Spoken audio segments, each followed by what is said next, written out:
வணக்கங்க. இன்னைக்கு வந்து நம்ம மழை காலத்தில் வந்து சாப்பிட்றதுக்கு ஏற்ற மாதிரி மிளகாய் பஜ்ஜி பண்ணலான்னு இருக்கேன். வாங்க எப்படி செய்யறதுன்னு பார்க்கலாம்.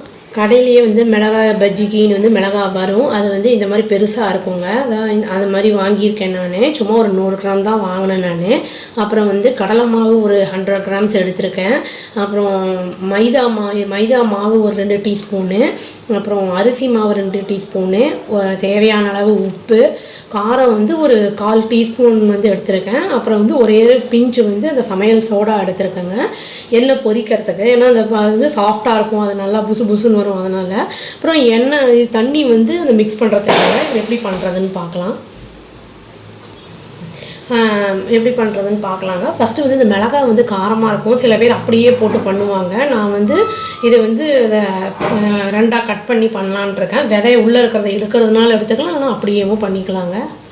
இப்போ இந்த கடலை மாவு வச்சுருக்கோம் இல்லைங்களா, அதோட மித்த எல்லா பொருளையும் ஆட் பண்ணிக்கலாம். அந்த உப்பு, மைதா மாவு, அரிசி மாவு எல்லாத்தையும் ஆட் பண்ணிக்கலாங்க. இந்த பஜ்ஜி மாவு பதத்துக்கு மிக்ஸ் பண்ணிடலாம். நம்ம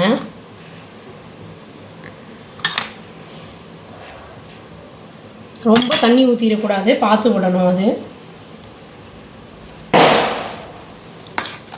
மிக்ஸ் பண்ணி பார்த்துட்டு தேவைப்பட்டால் திரும்பி ஊற்றிக்கலாம்.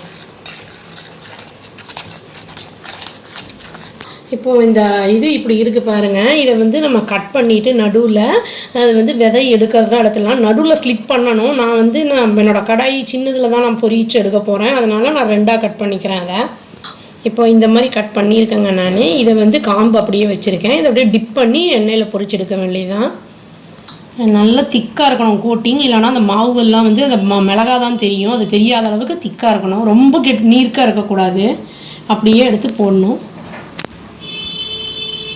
சப்போஸ் மாவு மீதி இருந்தது அப்படின்னா அதில் வெங்காய பஜ்ஜி, உருளைக்கிழங்கு பஜ்ஜி அந்த மாதிரிலாம் கூட போட்டுக்கலாங்க. நம்ம இது எவ்வளோ எண்ணெய் மீதி இருக்கான்னு பார்ப்போம். நம்ம இப்போ எண்ணெய் ஊற்றிட்டேங்க கடாயில். அதை காயட்டும்.